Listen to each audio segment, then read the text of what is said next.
Good afternoon.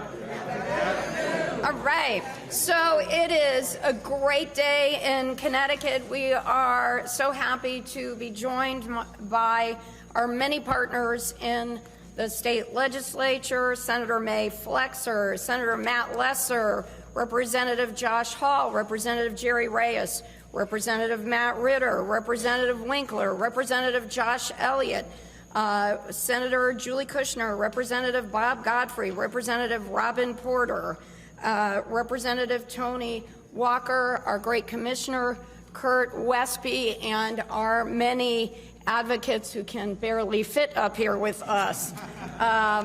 We are so happy to be here this afternoon. Welcome back to the state capitol. Paid family and medical leave is something that the governor and I proudly ran on as a strong priority for our state, along with all of the folks who are our partners in elective office. We thought it was very important to help lift up families across our state. And we thought it was critical to making sure that we could compete with our neighboring states like Massachusetts, New York, and Rhode Island that have passed similar legislation, although ours is recognized as the strongest and our state is a national leader on this front.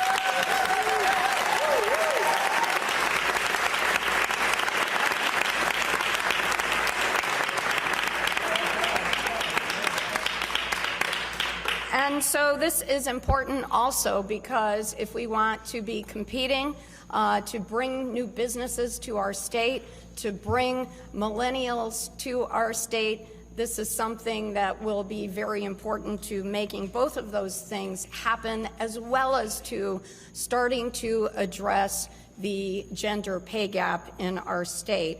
And we are so grateful to the many legislators and advocates who helped make this a reality for our state.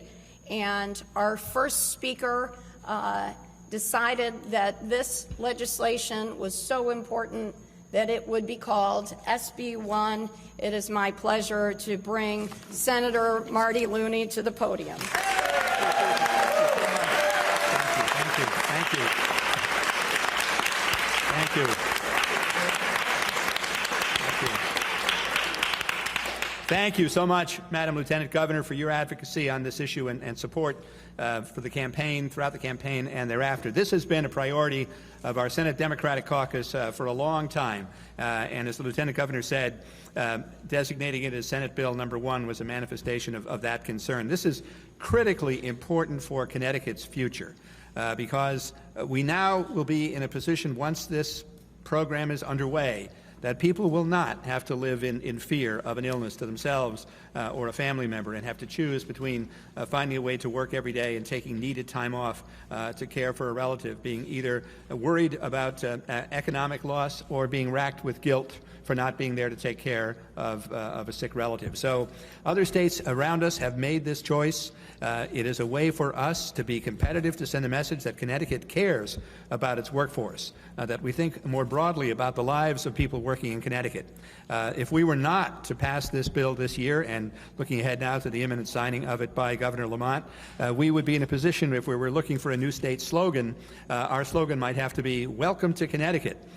If you get sick while you're working, good luck, you're on your own. And luckily that will not have to be our slogan because we will have paid family and medical leave in place. And it is something that we have worked on for a number of years. I wanted to acknowledge the advocacy of so many others.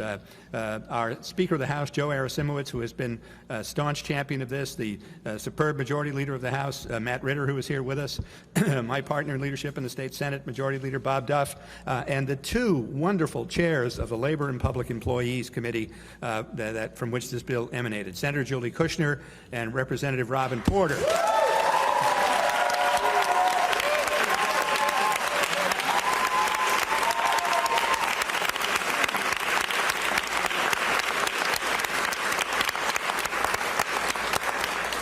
So for those who may say that this measure is anti-business, the answer to that is it is pro-worker.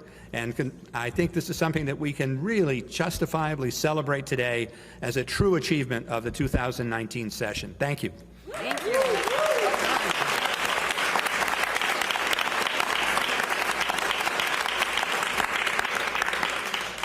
Thank you, Senator Looney. One of our strong partners in this effort was the Connecticut Women's Educational and Legal Fund, and we have Maddie Granado to talk further.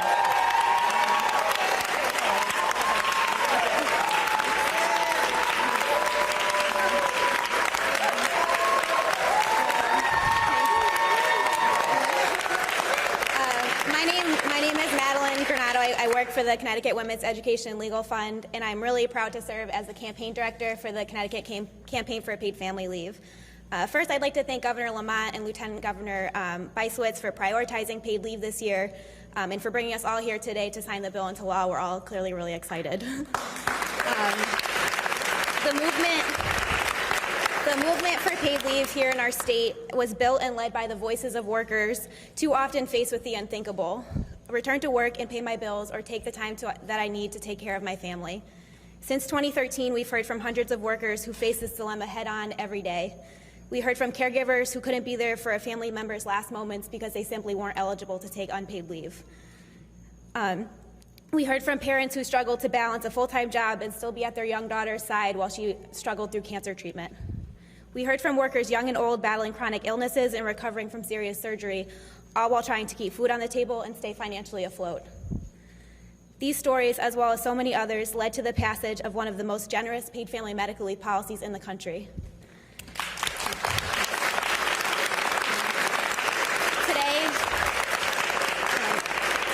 Today we celebrate the signing of a bill that is accessible to and inclusive of all workers in our state, regardless of where they work or the size of their employer, what they earn, or who they care for and consider their family. I'm so proud to be here and to watch more than half a decade of hard work by so many workers, advocates, and lawmakers finally come to a reality. This day and this policy wouldn't be possible without the leadership over the years of Senator Looney, Senator Duff, Speaker Arsimowitz, and Representative Ritter and their staff, so thank you very much. It also wouldn't be possible. It also wouldn't be possible without the commitment, persistence, and just flat-out hard work of the co-chairs of the Labor Committee this year, Senator Kushner and Representative Porter. We appreciate you and thank you. As a young person, I'm so proud to live and work in a state that has passed this policy, a proven way to attract millennial workers and keep Connecticut competitive with our neighbors in Rhode Island, Massachusetts, and New York. It's also a critical step towards a culture that understands that workers are more than just our 9-to-5 jobs. We are caregivers, parents, and just human beings that sometimes must deal with life circumstances that are far beyond our control. Thank you again to Governor Lamont and to every legislator here today and who voted yes on paid family medical leave this year. Thank you especially to everyone who testified, wrote letters, called their legislators repeatedly, shared their stories, and just simply showed up year after year, never giving up hope that this bill would pass. This victory truly belongs to you and to the workers of Connecticut. Thank you.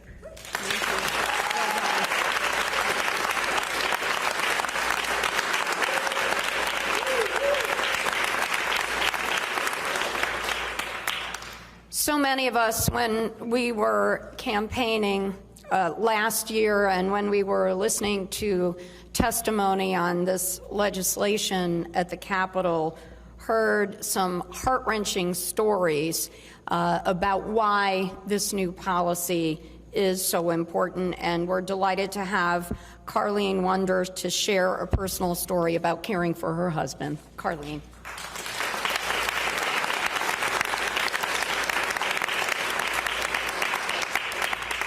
Thank you so much. Good afternoon, everyone. My name is Carleen Wonder, and I'm a personal care attendant and a member of SEIU District 1199. I've worked as a PCA for over 11 years, and I support my client to live independently at home so she can live a fulfilled life. Today we are celebrating a law that will give working people access to paid family and medical leave to be able to fully recuperate.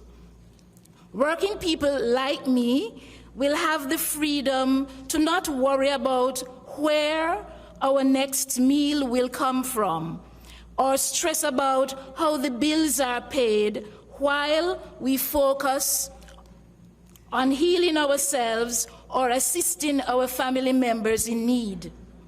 In 2016, my husband was diagnosed with prostate cancer. He had to take unpaid time off from his job, and we were forced to live off my salary. Because he needed around-the-clock care, I took an unpaid leave from my former workplace, and we lived off of my evening job doing PCA work. It was very challenging to single-handedly support my husband, my son, and my 96-year-old mother-in-law on a weekly PCA salary of $228.75. It was so hard to live off my wages that my husband had to return to work prematurely, even though he was still incontinent. He was a school math tutor with children who sometimes exhibited behavioral challenges.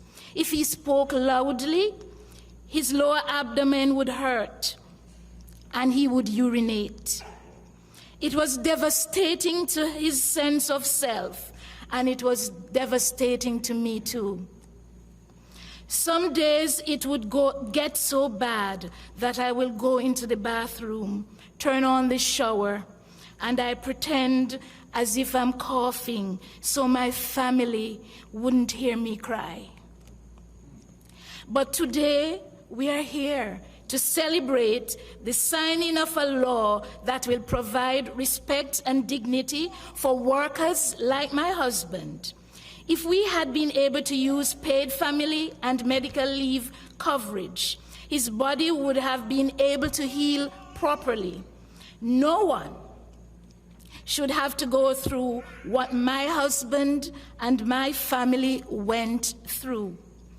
Thank you, Senator Kushner, Representative Porter, Governor Lamont, and the General Assembly for passing paid family and medical leave for all of Connecticut's workers. Thank you.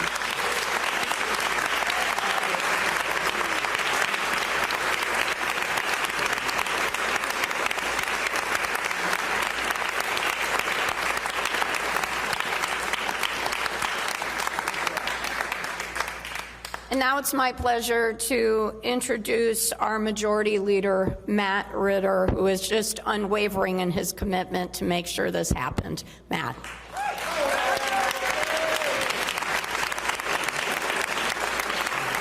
Thank you, Lieutenant Governor Bysowitz, and thank you to Governor Lamont and to all the legislators here, in particular my members of my caucus behind me. A nice round of applause for all of them. And you know, the hardest part is it's so great to be, whichever station that is. It's so hard to be at the finish line and not think about where we didn't get. Because I think part of building the case in this building, in this Capitol, and passing legislation is enduring failure, is going through setbacks. And it challenges all of us. I know it challenged Robin, and Julie was new this year, but challenged her in her previous life. I know it challenged the advocates, and it challenged our caucus at times. But sometimes the hardest part of a leader is to tell people, we're not quite there yet. We don't quite have enough support to get something. And people choose two different routes. You quit and you give up, even though you know who you're trying to help and who you're trying to impact. And so after 5-6 years of a long slog, of working very hard, of shaping public opinion, of drafting a bill to get consensus, to get the right number of votes, the marathon is finally over. And that is a testament.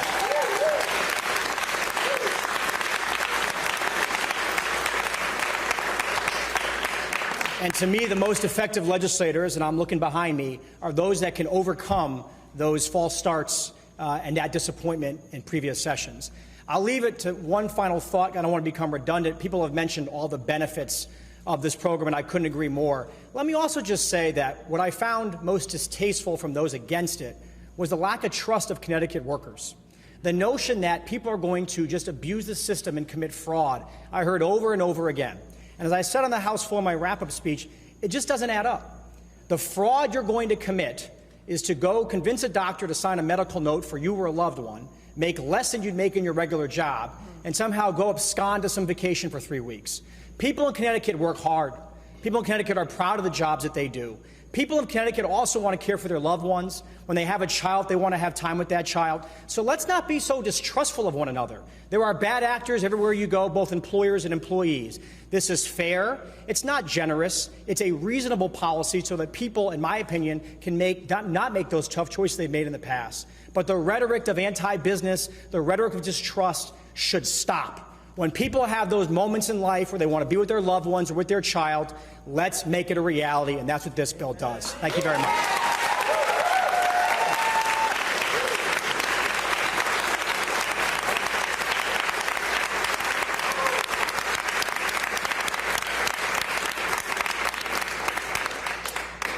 And now it's my pleasure to introduce Rory Gale, owner of Hartford Prince, and her chief assistant. Where did Rory go? Oh, you're not bringing your assistant?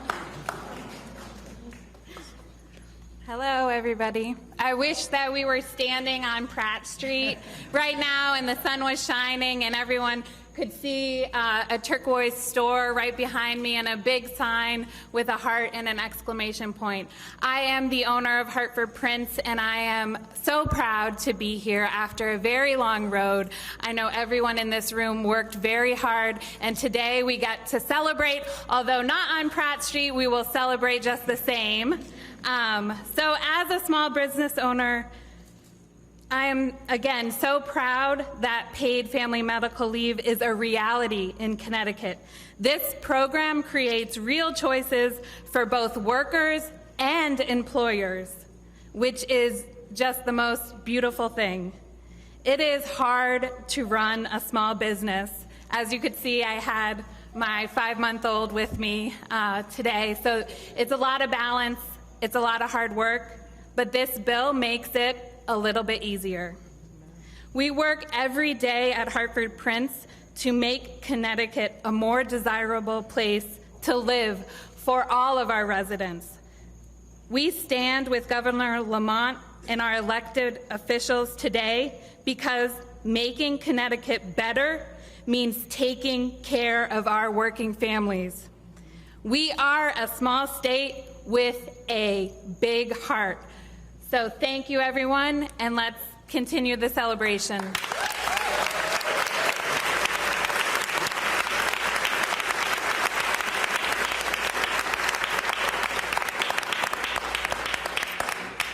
So Senate Bill 1 would not have moved forward despite the stops and starts had it not been for the powerful leadership and tremendous advocacy of Senator Julie Kushner. Senator.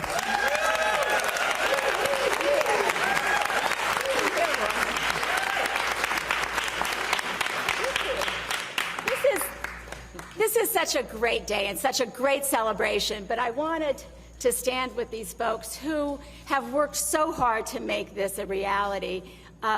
I think Robin will agree with me. Some of the hardest work we did in bringing forward this bill, and yet some of the most inspiring work we did was the day we had the public hearing, and we listened to testimony like Carlene's, and we heard from business owners like Rory. And it was so moving, and it went on for hours and hours and hours. And I'm sure most of you in this room have experienced what I experienced while we were debating this bill in the legislature. You go out and you go to the grocery store, you go to small business, dry cleaners. Anywhere I went, I would ask people, do you know about paid family and medical leave? And two things astonished me. First was everybody knew about it. This was something that Connecticut really cared about. Every time I went out and talked to people, they were passionate about this bill. And the second thing that happened was everybody had a story. And everywhere you went, someone would tell you about a grandparent or a parent who was dying and they couldn't go and be with them because they couldn't afford to leave their job, or a child that was sick and it took months and months to recover. And these stories you start incorporating them into who you are. And it is why we fought so hard to make this such a great bill. And the thing I mean, Matt talked a little bit about some of the opposition. I want to talk about one thing that I thought was so wrong that opponents would say. They would say small businesses can't afford this. And it riled me up because I know small businesses. My father was a small business owner. It's the small businesses that take care of their workers when they're out sick. You don't hear about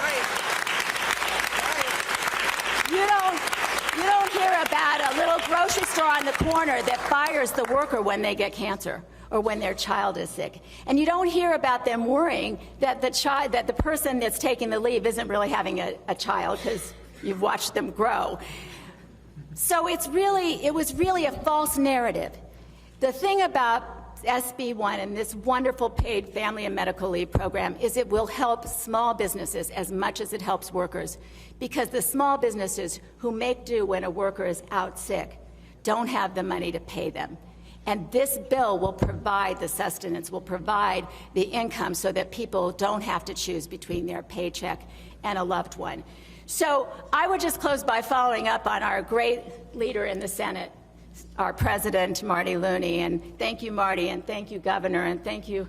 I have to say, it was the one time I think the Lieutenant Governor was out of order herself when presiding over the Senate, because when we passed it, she actually clapped. But what I would say is that sign on the roadway now will say, "Welcome to Connecticut. We care about our working families."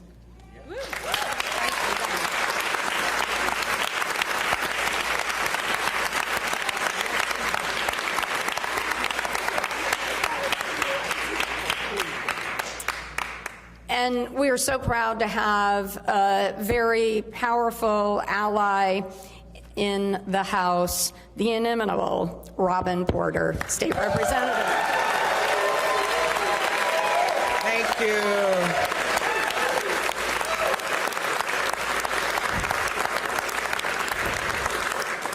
Okay, now I want you all to give yourselves an applause, please. Because we don't get to do this alone, right? Teamwork makes the dream work. That's my mantra. I truly believe that from my belly. When I speak it, I live it, I breathe it. Thank you to my leadership, to Matt, to Joe, who's not here, to the Senate, Marty and Bob. Thank you, Governor. Thank you, Lieutenant Governor. Thank you to the legislators that toiled with me and encouraged me when I was tired and worn out and exhausted. They were the wind beneath my wings. So I want to say thank you to my team, and I mean my team in the House and in the Senate, because we do this together. Thank you all so much.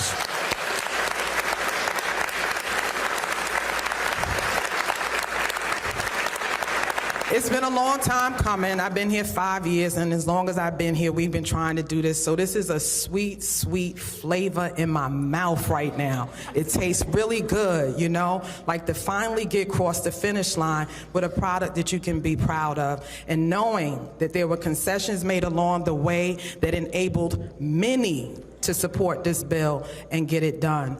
And I mean, it's all been said, so I'm not going to belabor the issue because we're all here to see the governor sign this bill. That's what I really want to see. But you know, let's remember, it's not just pro-worker, it is pro-business. You can't be pro-worker without being pro-business, because businesses cannot exist without workers. So let's make sure that that is the message that we are sending. When we talk about this bill and our minimum wage bill, these are not business killers. These are actually wage growth equals economic growth. And when you take care of those that take care of your business, it's a win-win. So this is a win-win for the state of Connecticut. And I'm proud to say that we have set a trailblaze with this bill. And anyone coming behind us looking to do this can really check out Connecticut and see how it's done right. So thank you to everyone that showed up here today. I'm so excited. I'm so proud. And This is why I do what I do. The stories that we heard, the stories that I've heard, not just from families, but also from businesses. Thank you. This is for you, Claire, at Claire Cornucopia in New Haven. This is for you, my sweet Claire, because this is something that Claire has wanted to do, but could not afford to do, but she may do. She made sure that she took care of her employees and her workers when they needed to go out, that they were secure. She wasn't able to pay them, but they were able to come back to a job, and she made it work. They didn't have to worry about the security of that. So now, not only will we have security, we will have pay. Not 100%, but enough to get people where they need to be for as long as they need to be there in order to care for themselves and their families. So not only the legislature should be proud, but the entire state of Connecticut should be proud of what we have accomplished this session in this great building. So thank you all for being here, and God bless you all.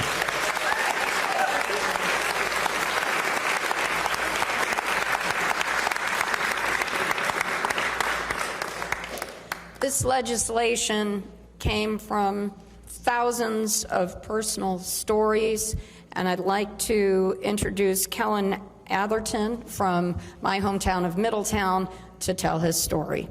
Kellen.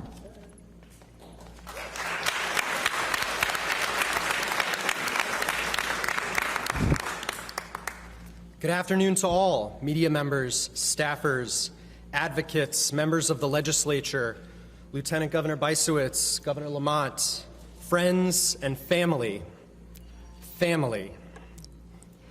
My name is Kellen Atherton, and I'm a manufacturing professional and millennial father of 3 from Middletown. I'm so proud to follow Representative Porter, Senator Kushner, strong, caring women who led on this issue. I brought 4 generations of strong, caring women with me today.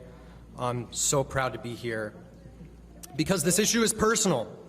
Over the last 4 years, I've had thousands of conversations across Connecticut, from Hartford to New Haven, from East Lyme to Willimantic, from Lebanon to Windsor, from Old Saybrook to Meriden, as a volunteer in support of candidates and issues I care about. In so many of these conversations, the subject of paid family medical leave would come up, often at my insistence. I insisted because this issue carries such a clear convergence between what we call politics and the American family. From the joy of new life to the pain and recovery of illness and injury, comfort, dignity, and peace in death, time for goodbye. The spirit of advocacy and civic engagement is strengthened by small victories. Your friend didn't know about this law or that law until you told them. Your coworker forgot about the employees only meeting, but you reminded them. Your neighbor wasn't going to speak out, but you inspired them. Small victories. Today we celebrate a massive victory.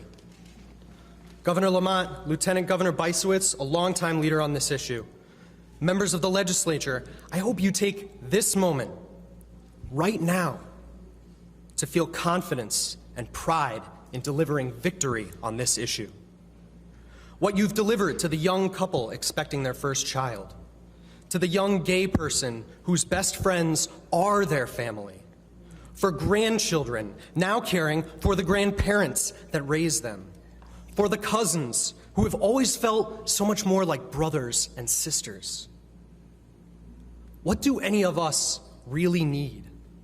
So often, we just need a little bit more time to figure out how to be a parent, to catch our breath, to rise, to help someone we love through a fall and rise again, to say goodbye. Today, June 25th, 2019, the state of Connecticut will commit to providing paid family medical leave to its citizens, that it is good, that it is right, that it makes us stronger, that in critical chapters of our lives, we just need more time together. I stand here, a proud son of Connecticut, grateful for the time you've given me this afternoon, ready to rise tomorrow and face our common challenges together. Thank you.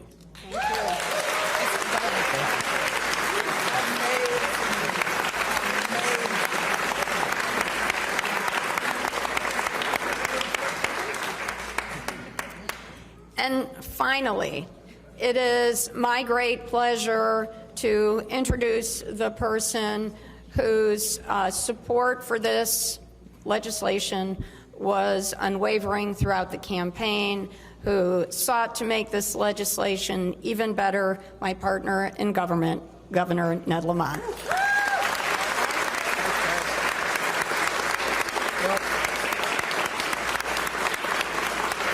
First of all, Connecticut, I just got to say, it's about time. It's about time. And Rory, it may be raining outside, but the sun is shining right here. It's true. And, you know, Matt, you said this is 6-7 years coming. I just want to say it's a lot longer than that. This is a very Connecticut bill. You know, to Tony and Robin and all the advocates that made this happen, I want to give a shout out to Senator Chris Dodd, because it was Senator Chris Dodd 25 years ago that said we're going to have unpaid family and medical leave. Connecticut was a leader then, a small state with a big heart, and we're a leader today.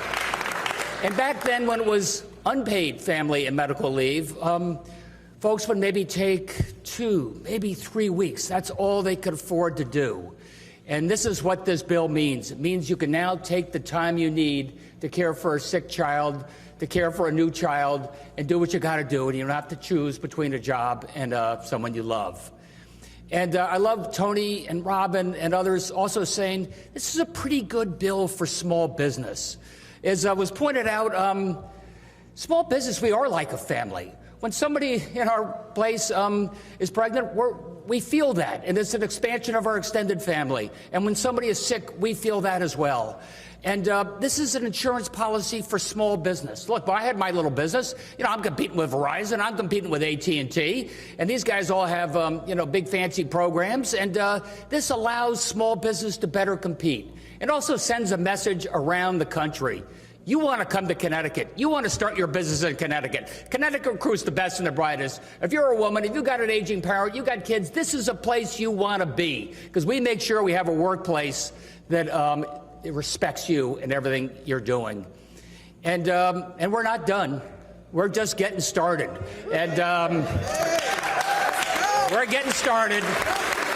And not only is Connecticut a small state with a big heart, and you see that reflected in this bill today, I want you to know that I think Connecticut, I want you to know that I think that the United States is a big country with a big heart. And Rosa, now it's your turn down in Washington, D.C. Let's get this passed in Washington. It should be for everybody. Let's sign the bill.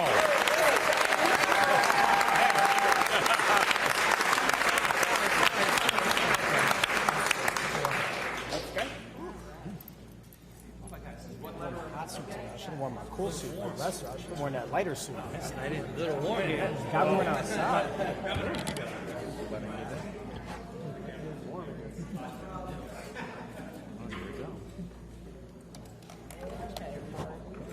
You signing already? That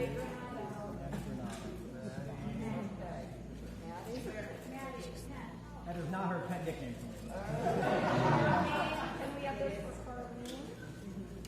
That's for you. Rep. Ritter. Thank you. Senator Ritter.